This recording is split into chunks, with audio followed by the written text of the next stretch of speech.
Hi, I'm Zara. I'm 41. Last Monday, I walked into the prestigious Crystal Heights luxury resort, where I'd been quietly staying for 4 weeks, with nothing more than my designer briefcase and a simple request to extend my penthouse suite. I walked out with hotel security blocking my path, my platinum cards declared fraudulent, and my dignity shattered by a general manager who smiled while suggesting I find more appropriate accommodations. What she didn't know? Her corner office overlooking the city, her six-figure salary, even the imported Italian marble she walked on daily. I own every single piece of it. The entire 52-story Crystal Heights complex? Mine. Every penthouse suite, every restaurant, every parking space belongs to my real estate empire. What time are you watching this? Are you at home? In your car? Maybe taking a break at work?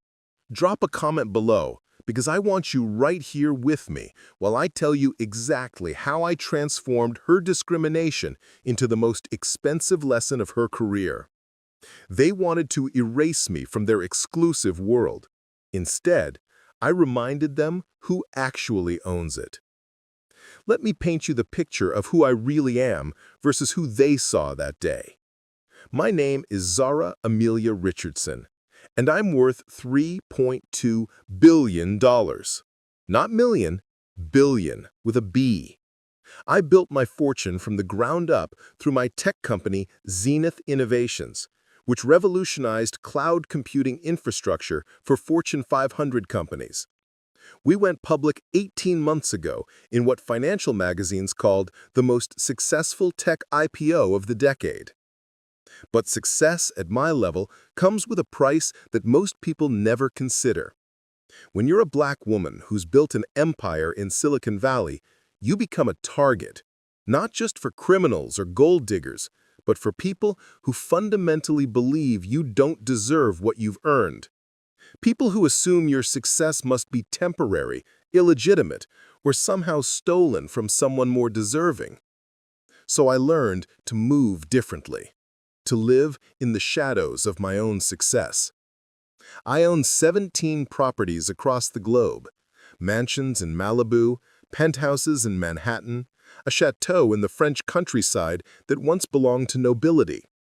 But most nights, I sleep in anonymous luxury hotels where I can be invisible, where I can eat breakfast without someone photographing my plate, where I can read a book by the pool without headlines speculating about my business dealings. For 4 weeks, Crystal Heights had been my sanctuary. I chose the Crystal Heights Luxury Resort in downtown Meridian City for multiple strategic reasons. The financial district location made it perfect for discreet business meetings. The penthouse floor offered complete privacy with its own private elevator and dedicated concierge service. Most importantly, it was the kind of establishment that prided itself on discretion. Wealthy guests paying premium rates for anonymity. Or so I thought. My routine had been carefully crafted over years of practice.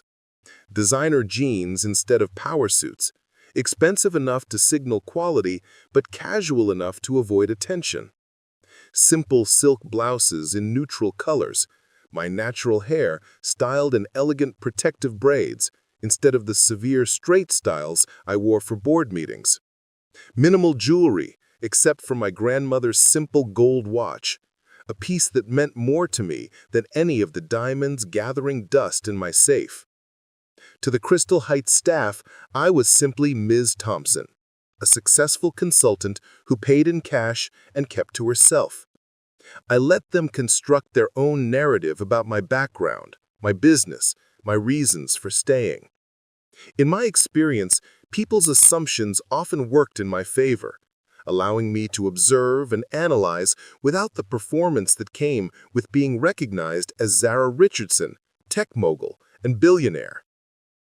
The penthouse suite I'd called home for a month was a masterpiece of modern luxury. Floor-to-ceiling windows offering panoramic views of Meridian City's skyline. a private terrace with infinity pool that seemed to blend seamlessly with the horizon. Italian marble throughout, custom furniture designed by artisans whose waiting lists stretched for years. The kind of space that cost $15,000 a night and was worth every penny for the privacy it provided. But that Monday morning, my carefully constructed anonymity was about to shatter in ways I never anticipated. I woke that Monday with a sense of anticipation that had nothing to do with the hotel. My investment team was finalizing the acquisition of Grandeur Hotels International, a historic chain with properties in 12 countries. The deal would add another $1 billion to my portfolio and establish me as one of the most significant players in luxury hospitality. The irony wasn't lost on me that I was orchestrating hotel acquisitions while living anonymously in hotels myself. But irony, I'd learned, was often just life's way of preparing you for bigger revelations. After my morning yoga routine on the private terrace, I reviewed the latest acquisition documents over coffee and fresh fruit from the penthouse's dedicated kitchen. Everything was progressing smoothly. The contracts were clean, the financing was structured perfectly, and the legal teams had cleared all regulatory hurdles. By next week, I'd own 37 luxury hotels across 3 continents, including, though I'd almost forgotten in the months of complex paperwork, the Crystal Heights Luxury Resort. The acquisition had been buried so deep in subsidiary holdings and shell corporations that even I sometimes lost track of exactly which properties my empire encompassed. Crystal Heights had been part of a portfolio purchase, one hotel among dozens in a deal so complex it required teams of lawyers and accountants to untangle. But sitting in my penthouse that morning, reviewing documents and sipping Ethiopian coffee that probably cost more per cup than most people spent on groceries in a week, that detail was just another line item in another contract. I had no idea how relevant it was about to become. My plan for the day was simple. Extend my reservation for another 2 weeks while the Grandeur acquisition finalized, then disappear to my Malibu house for a month of complete solitude. The kind of break that billionaires take when they need to remember who they are beneath all the business decisions and board meetings and strategic planning. I gathered my Bottega Veneta briefcase, slipped on comfortable designer flats, and took the private elevator down to the main lobby. The penthouse elevator opened directly onto the general lobby area, a design feature that usually ensured complete privacy, but that morning would expose me to an audience I wasn't prepared for. The Crystal Heights lobby was more than a hotel entrance. It was a statement, a manifesto written in marble and crystal about who belonged in the world of extreme luxury and who didn't. Every detail had been chosen to intimidate and inspire in equal measure, to make certain types of people feel welcome and others feel like intruders. The space soared 30 feet above the marble floor, supported by columns of rare Carrara marble, each piece hand-selected from the same Italian quarries where Michelangelo had chosen stone for his masterpieces. The floor itself was a work of art, alternating panels of black marble shot through with gold veining and cream marble so pure it seemed to glow with internal light. The patterns had been laid by craftsmen whose families had been working stone for generations, creating geometric designs that drew the eye inexorably toward the concierge desk at the room's heart. Massive crystal chandeliers, each one a custom creation worth more than most people's houses, hung from the soaring ceiling like captured stars. They cast prismatic light that danced across every surface, creating an ever-shifting display of rainbow colors that made the entire space feel alive with possibility. The furniture had been chosen with the same attention to detail. Seating areas arranged around antique Persian rugs that museums would kill to own. Coffee tables crafted from single pieces of exotic wood polished to mirror brightness. Fresh orchids everywhere, replaced daily whether they needed it or not, because in a space like this, perfection was the baseline, not the goal. But it wasn't just the physical luxury that defined the Crystal Heights lobby. It was the energy, the particular frequency that money generates when it reaches a certain concentration. Conversations conducted in low voices that somehow carried more weight than shouting. The soft whisper of Italian shoes against marble, the rustle of silk and cashmere and fabrics so expensive they had their own gravitational pull.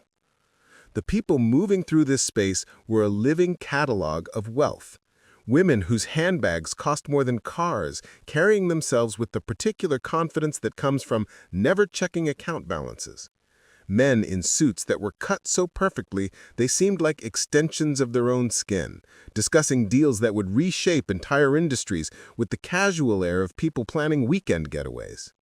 This was the world I'd bought into when I chose Crystal Heights, the world I'd been moving through anonymously for 4 weeks, the world that was about to remind me that money doesn't automatically buy acceptance, especially when your skin is the wrong color for their comfort. I approached the concierge desk with the confidence of someone who belonged there, someone who'd paid $50,000 for the privilege of calling this place home for a month. I had no reason to expect anything but professional courtesy. I was about to learn how naive that assumption was.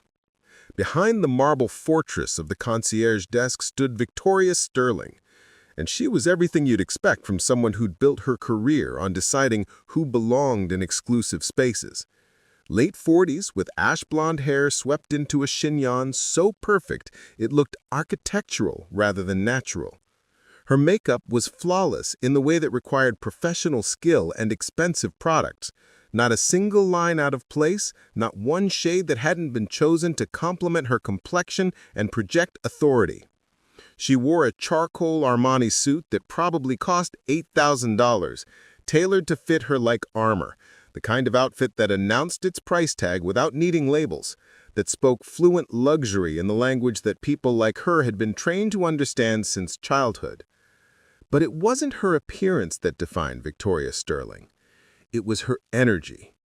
She carried herself with the particular arrogance that comes from being granted authority over a domain of luxury, the kind of woman who'd climbed the hospitality industry ladder by mastering the art of invisible discrimination.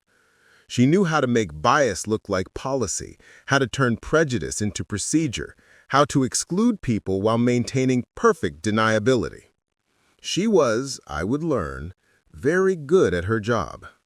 Victoria's desk was positioned at the exact center of the lobby, elevated slightly on a marble platform that gave her a commanding view of everyone entering or leaving the hotel. Her computer monitors were angled so she could see them while maintaining eye contact with guests. Fresh flowers flanked her workspace, white orchids that were replaced every morning, whether they needed it or not. Everything about her position screamed control. She was the gatekeeper, the final arbiter of who deserved to be there and who didn't.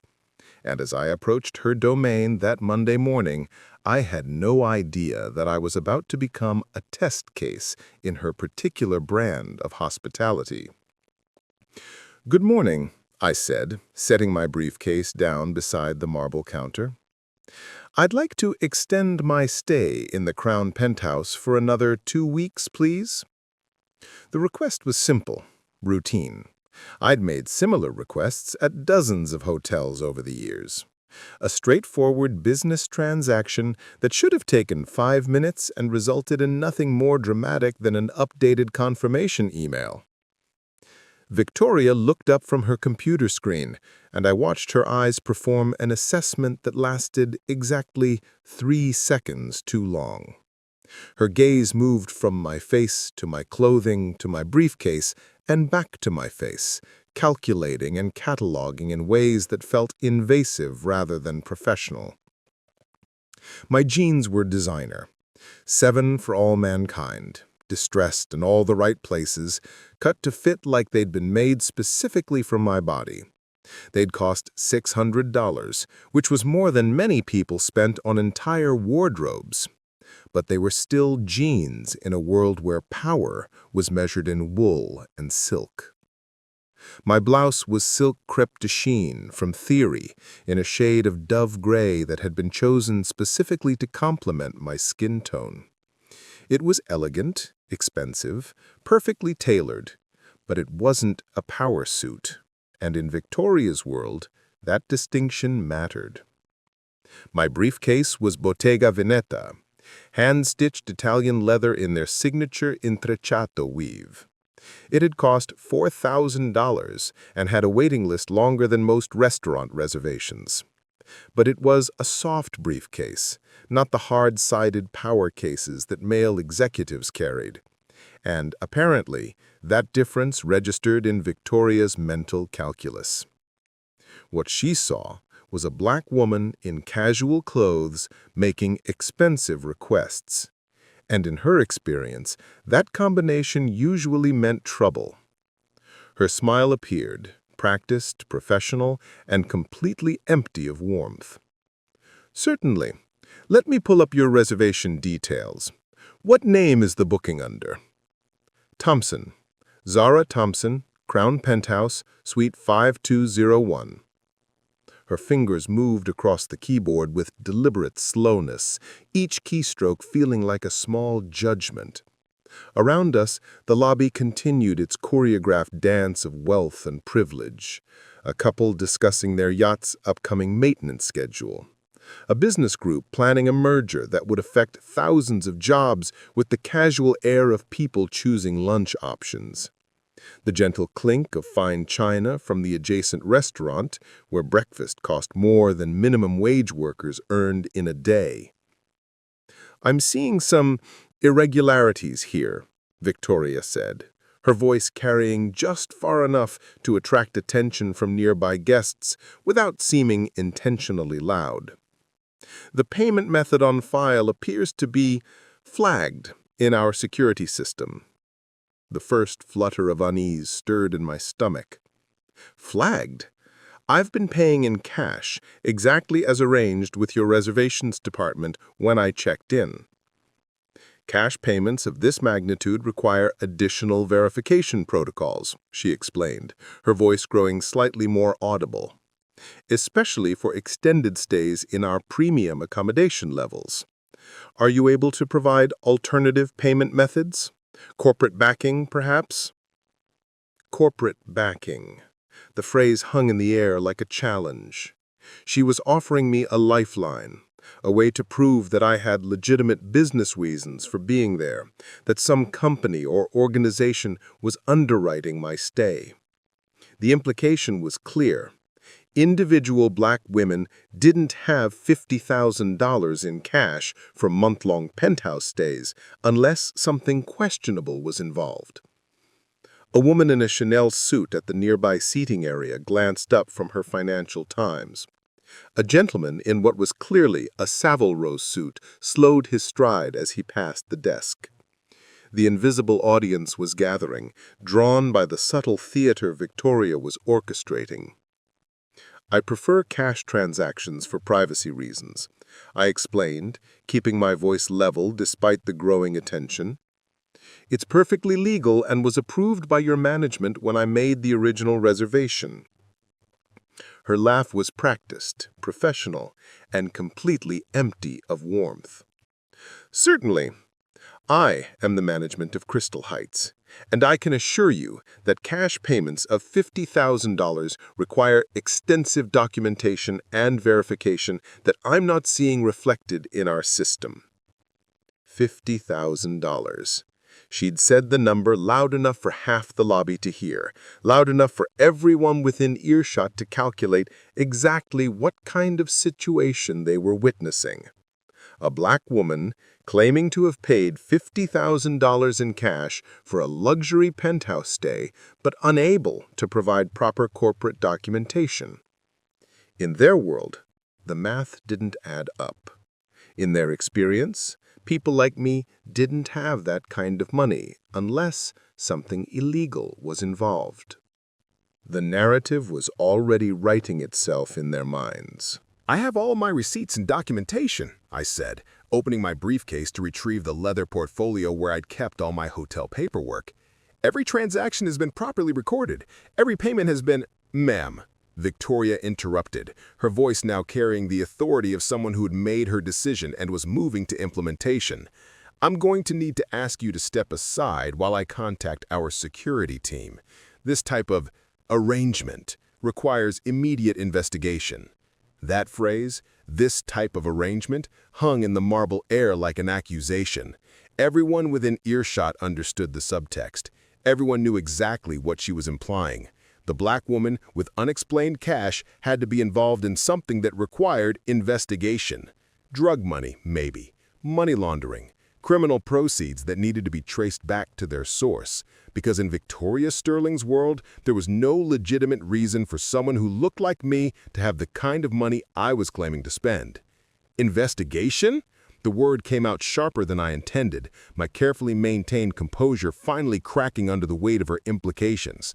I've been a guest at this hotel for 4 weeks. I've paid every bill on time, caused no problems, followed every policy. Ma'am, please moderate your voice, Victoria said, her tone suggesting that my increasing volume was exactly the kind of behavior she'd expected all along. We maintain certain standards of conduct here and disruptive behavior toward our staff. Asking to extend a legally paid reservation is disruptive behavior? The question echoed in the marble cathedral, bouncing off columns and crystal, until it seemed to hang in the air like smoke. Around us, conversations had stopped entirely. Phones appeared in manicured hands. Someone was definitely recording now, capturing what they assumed was a breakdown, a scene, exactly the kind of drama that people like me brought to places like this. Security to the main concierge desk. We have a Code 7 situation that requires immediate response. Code 7. I didn't know what it meant, but everyone else apparently did. The woman with the Financial Times had folded it entirely, no longer pretending to read. The business group had paused their merger discussion to watch the show. Even the restaurant hostess had stepped out from behind her podium to get a better view. I was the morning's entertainment in their perfectly curated world, the disruption that would give them something interesting to discuss over their $1,000 lunches. 3 security officers materialized from positions around the lobby with the kind of synchronized precision that suggested they'd been watching me for much longer than I'd realized. Large men in expensive, dark suits, the kind hired specifically to handle problems, without disturbing the paying customers or creating scenes that might reflect poorly on the hotel's reputation. The lead officer, a man whose name tag read Director of Security Thompson and whose biceps strained against his tailored jacket, approached with his hands clasped professionally behind his back. Ma'am, I'm going to need you to gather your belongings and accompany us to resolve this situation. Resolve what situation? I demanded, my voice echoing off the marble walls. I'm trying to extend my reservation at a hotel where I've been staying for a month. What exactly needs to be resolved? Ma'am, please don't make this more complicated than necessary, interjected Victoria, her voice now pitched for maximum theatrical impact. If there's been a genuine misunderstanding about your payment arrangements, we can certainly discuss it privately. But creating a disturbance for our other guests is not acceptable under any circumstances. But there was nothing private about it. Every guest in that marble cathedral was staring now, phones held at strategic angles to capture the drama, whispered conversations speculating about what crime I must have committed to warrant this kind of response from hotel security. The woman with the Financial Times was openly recording now, not even pretending to be discreet. A couple by the elevator bank had abandoned their designer luggage to get better positions for viewing the spectacle. I was the morning's entertainment. In their perfectly curated world, the disruption that would give them something interesting to discuss over their $1,000 lunches. I want to speak to the owner of this hotel, I said, my voice carrying across the marble expanse with more authority than I felt. This is discrimination, and I will not tolerate. Victoria's smile turned absolutely radiant, as if I'd just said exactly what she'd been hoping to hear.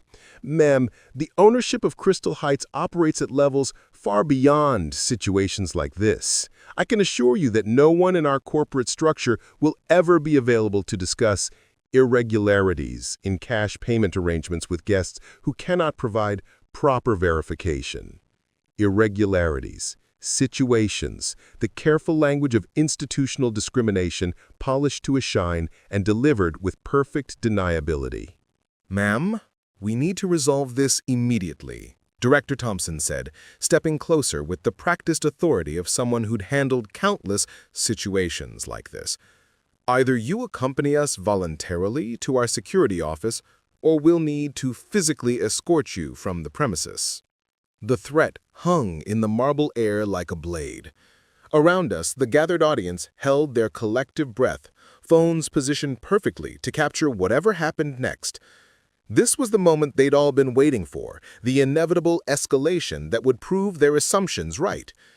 I looked around the lobby one final time, at Victoria Sterling, who stood behind her marble throne with the satisfied expression of someone who'd successfully identified and neutralized a threat, at the guests, who watched with a mixture of fascination and validation. Here was confirmation that people like me didn't really belong in spaces like this. At the young housekeeper Maya, who still stood by the elevator bank, her eyes filled with an anger and helplessness that I recognized in my own soul.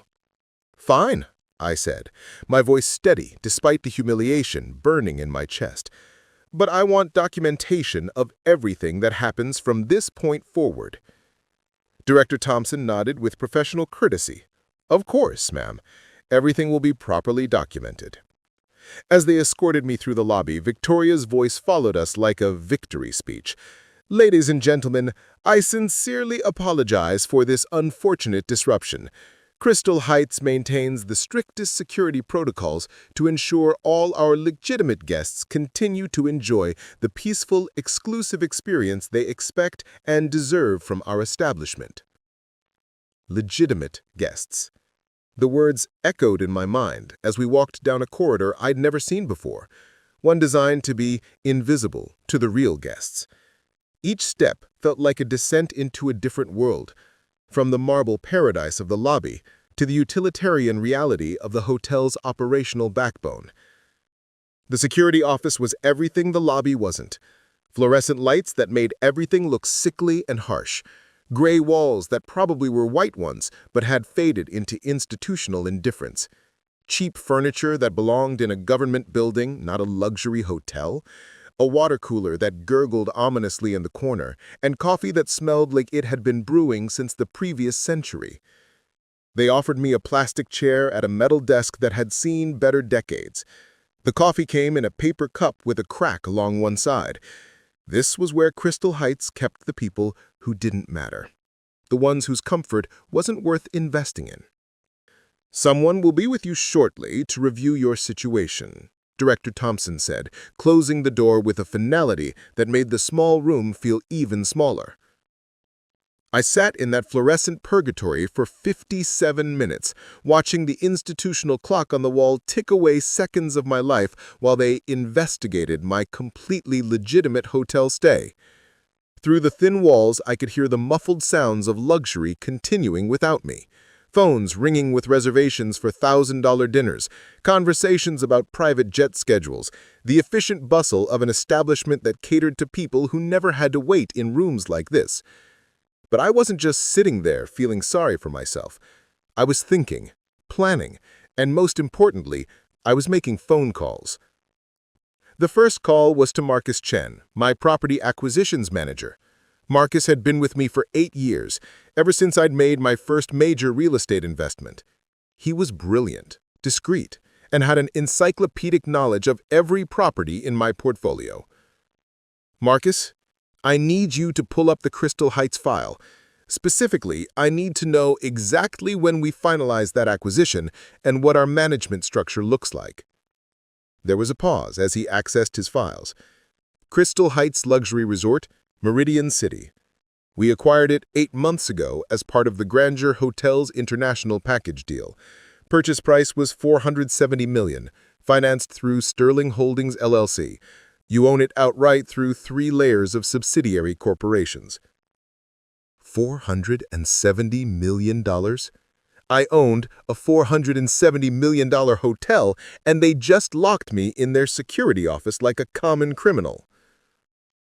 "What about management?" I asked. "Local management team was retained during the acquisition. General manager is, let me see, Victoria Sterling. She's been with the property for 6 years. Salary is $180,000 annually plus performance bonuses. Victoria Sterling. The woman who just humiliated me was cashing paychecks that ultimately came from my bank account.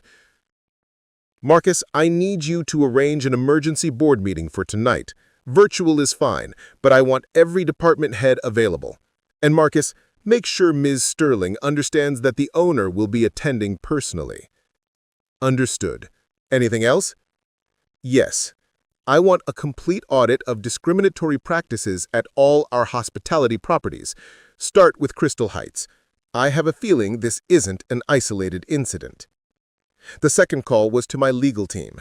Patricia Morrison at Morrison, Walsh & Associates had been handling my legal affairs for 5 years, and she specialized in civil rights law with a particular focus on commercial discrimination. Patricia, I need you to listen carefully because I'm going to need swift action on this. I detailed everything that had happened: the escalating discriminatory treatment, the public humiliation, the security office imprisonment, the implications about criminal activity based solely on my race. Patricia listened without interruption, and I could hear her taking notes. Zara, this is textbook discrimination. We have grounds for both civil and potentially criminal complaints. But more importantly, we can demand immediate remediation since you actually own the property. Do you want to reveal your ownership? Not yet, I said. I want to see how far they'll take this first, but I need you standing by. The third call was to someone I hadn't spoken to in years, but knew I could trust completely. David Park was an investigative journalist with the Meridian Business Chronicle who specialized in exposing discrimination in high-end establishments. We'd met at a tech conference 3 years ago, and he'd always told me to call if I ever had a story worth telling. David, it's Zara Richardson. I have a story for you, but it has to stay anonymous until I say otherwise. I'm listening. I gave him the abbreviated version. Successful black businesswoman, discriminated against at luxury hotel, subjected to investigation and security detention based solely on racial profiling. I didn't mention that I owned the hotel. Not yet. This is exactly the kind of institutional discrimination that needs exposure, David said. Can you get me documentation, photos, witnesses? I'm working on it. How quickly can you move on a story like this?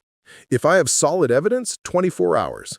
This kind of discrimination at a place like Crystal Heights would be front-page material. Perfect. While I waited in that fluorescent box, my phone buzzed with incoming information from Marcus. What he'd uncovered made my blood boil in ways I hadn't expected. Victoria Sterling's employment file revealed a pattern that was both illuminating and infuriating. Over her 6 years at Crystal Heights, she'd been involved in 17 security incidents with guests. 15 of those incidents had involved people of color. 12 had resulted in guests being asked to leave the property. The pattern was clear, documented, and legally actionable. But it got worse. Marcus had also pulled customer complaint records. Over the past 2 years, Crystal Heights had received 43 formal complaints about discriminatory treatment. 43! All of them had been handled internally by Victoria Sterling herself. None had been escalated to corporate ownership. None had resulted in policy changes or staff retraining. My hotel, my property, had been operating as a beacon of institutional racism for years, and I had no idea.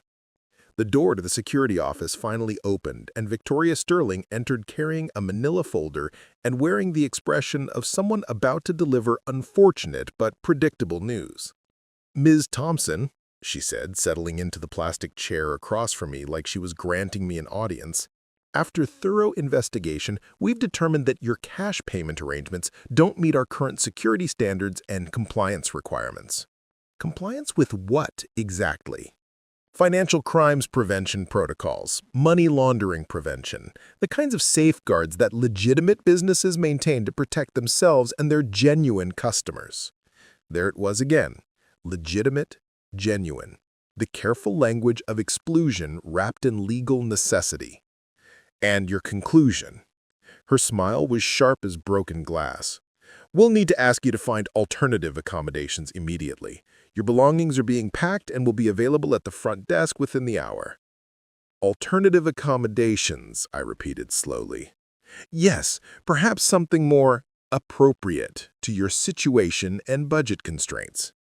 Your situation, not your needs, not your preferences, your situation, the euphemism that reduced me to a problem to be managed rather than a guest to be served. And what about the compensation for the discriminatory treatment I've received? Victoria's laugh was genuinely amused. Ma'am, investigating suspicious financial activity isn't discrimination, it's responsible business practice. If you feel you've been treated unfairly, you're welcome to file a complaint with our corporate offices.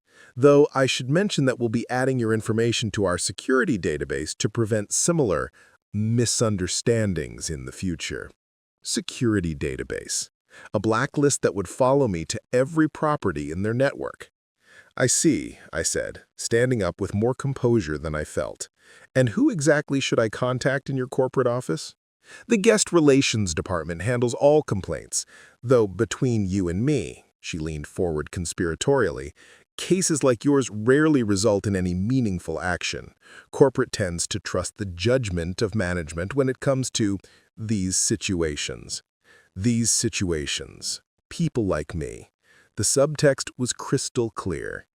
20 minutes later, I stood on the sidewalk outside Crystal Heights, my Louis Vuitton luggage stacked on a hotel cart that wouldn't be allowed back inside the building I'd just been expelled from. The doorman, Robert, was the same kind-faced older gentleman who'd greeted me every morning for 4 weeks. "I'm sorry, Miss Thompson," he whispered when Victoria was out of earshot. "This ain't right. This ain't right at all." But right and wrong didn't matter in Victoria Sterling's world. Only appearances mattered. Only maintaining the illusion that people like me were naturally out of place in spaces like this. I pulled out my phone and called Marcus again. "It's time," I said simply. "The board meeting is set for 8 p.m. Virtual conference, all department heads confirmed. Should I send Ms. Sterling the meeting invite?" "No, I'll be delivering that invitation personally." An hour later, I was back, but this time, everything was different. I'd gone home to my penthouse apartment across town, the one with panoramic city views and a private elevator, the one that most people would assume was beyond my means. I'd changed into what I called my boardroom armor, a custom Armani power suit in charcoal gray, Christian Louboutin heels that added 3 inches to my height, and jewelry that was subtle but unmistakably expensive. My hair was pulled back into a severe chignon, and my makeup was applied with the precision of war paint. This was Zara Richardson, billionaire CEO. This was the woman who'd built a tech empire from nothing and acquired a real estate portfolio worth billions. This was the owner of Crystal Heights Luxury Resort. Marcus met me in the lobby, carrying a leather portfolio thick with documentation. The same lobby where I'd been humiliated 6 hours earlier now felt like a stage set for the performance of my life.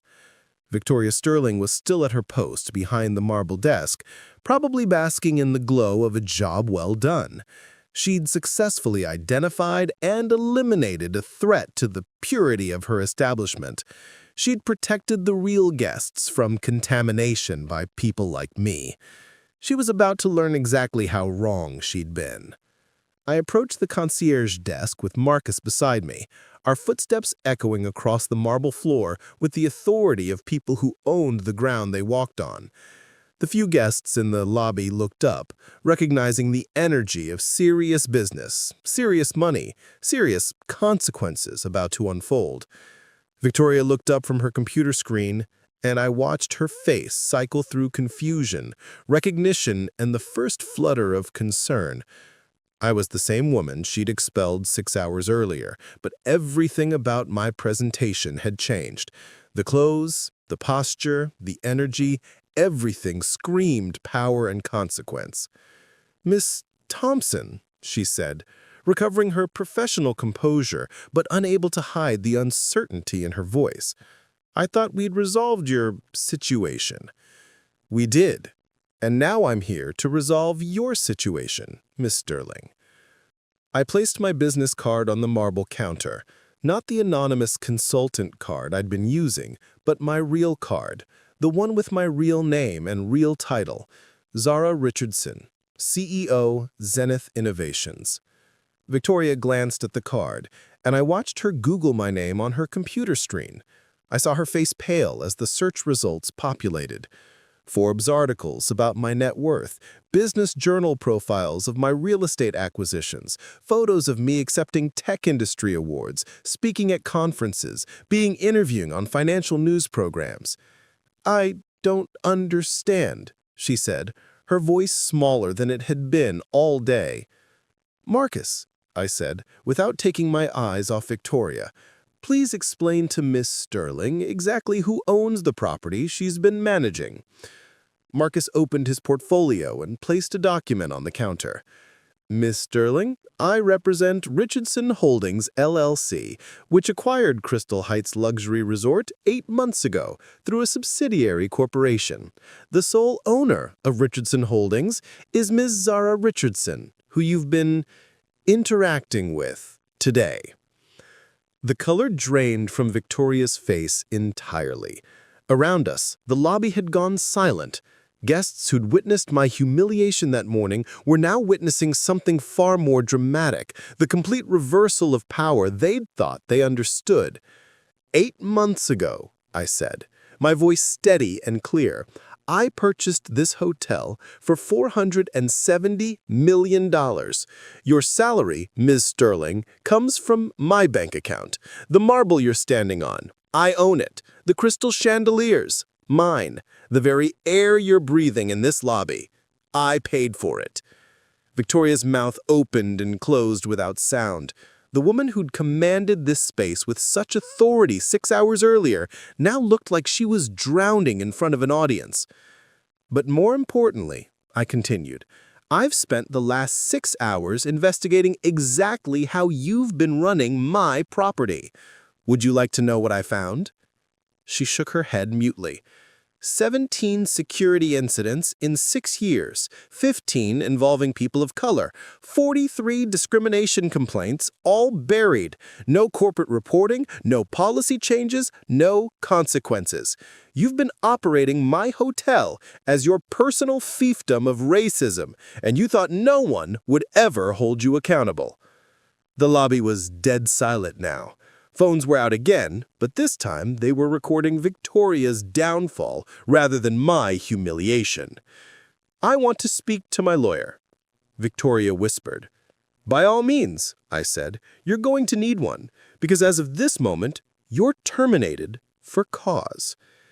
Security will escort you from the premises, the same security you called on me this morning. And Miss Sterling, you're banned from this property. If you return, we'll call the police." I turned to Director Thompson, who'd been standing frozen nearby. "Please escort Miss Sterling to clear out her office. Make sure she's off the property within the hour." As Victoria was led away in the same humiliation she'd subjected me to, I turned to address the lobby full of guests who'd witnessed both acts of this drama. "Ladies and gentlemen," I said, my voice carrying to every corner of the marble cathedral, "I apologize for the disturbance you've witnessed today. Crystal Heights maintains the highest standards of hospitality and dignity for all our guests, regardless of their race, background, or method of payment. That commitment starts now." The next 24 hours moved like a hurricane of consequences and justice that had been building for years. David Park's article hit the Meridian Business Chronicle website at 6 a.m. the next morning. Tech billionaire exposes systemic racism at luxury hotel she secretly owned. The story went viral within hours, picked up by national media, shared across social platforms, generating the kind of attention that no amount of money could buy. But the real justice came in the systematic changes I implemented immediately. First, I fired every member of the management team who'd been complicit in the discriminatory practices. Not just Victoria, 6 other employees who'd participated in or covered up the pattern of racism. Second, I hired Patricia Morrison to lead a complete overhaul of our policies and training. Every employee would undergo mandatory bias training. Every discrimination complaint would be investigated by an external firm. every security incident would be reviewed by corporate oversight. Third, I established a $2 million victim compensation fund for guests who'd experienced discrimination at Crystal Heights. 47 people came forward in the first week alone, sharing stories that made my own experience look mild by comparison. But perhaps most importantly, I used my platform to expose the broader problem. Crystal Heights wasn't unique. Luxury establishments across the country were operating with the same racist assumptions, the same discriminatory practices, the same belief that their wealth insulated them from consequences. I testified before the state legislature about discrimination in commercial establishments. I worked with civil rights organizations to develop model policies for hospitality businesses. I used my billions not just to acquire properties, but to transform entire industries. 6 months later, I was back in the Crystal Heights lobby, but everything was different. The marble was the same, the crystal chandeliers still cast their prismatic light, but the energy had completely transformed. The new general manager, Jennifer Washington, was a Black woman with 15 years of experience in hospitality and a master's degree in business administration. She'd implemented changes that went far beyond policy, cultural shifts that made Crystal Heights a genuinely welcoming space for everyone. Maya, the young housekeeper who'd witnessed my humiliation, was now the assistant guest services manager, working her way through college with tuition assistance from the employee development program I'd established. Robert, the doorman who'd whispered his apology, had been promoted to head of guest relations, where his genuine kindness could make a real difference in people's experiences. But the biggest change was in me. For years, I'd hidden my wealth, disguised my success, moved through the world trying to be invisible, because I'd learned that being seen as a successful Black woman made me a target. The experience at Crystal Heights taught me that invisibility wasn't protection. It was just another form of erasure. Now I moved through the world as exactly who I was: Zara Richardson, billionaire, property owner, force for change. I wore my success openly, used my platform loudly, and refused to make myself smaller for anyone's comfort. The Crystal Heights story became a case study in business schools, a turning point in discussions about discrimination in luxury hospitality, and a personal inspiration for countless people who'd experienced similar treatment. I received thousands of emails from people sharing their own stories of discrimination, thanking me for speaking up, telling me that my experience had given them the courage to demand better treatment in their own lives. But the message that meant the most came from an unexpected source: Victoria Sterling. 8 months after her termination, she sent a handwritten letter to my office. In it, she acknowledged the harm she'd caused, not just to me, but to countless guests over the years.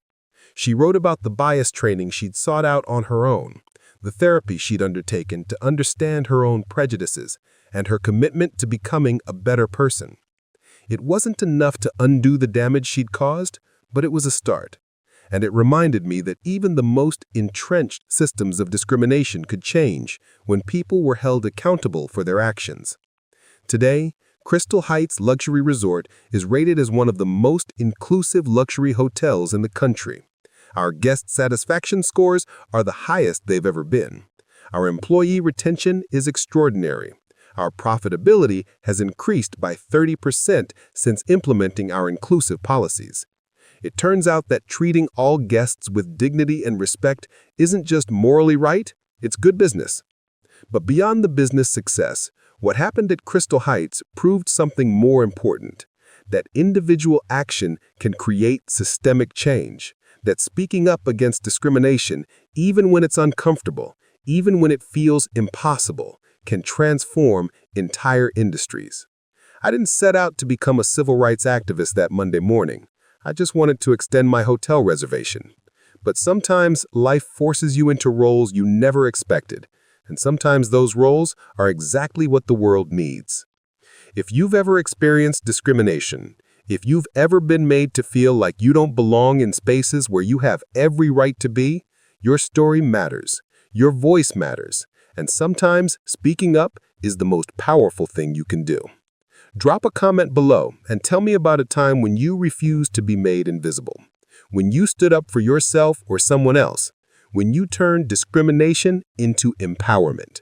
Because every story shared makes it harder for people like Victoria Sterling to operate in the shadows, and easier for people like Maya to see their own worth. They wanted to erase me from their world. Instead, I reminded them who actually owns it.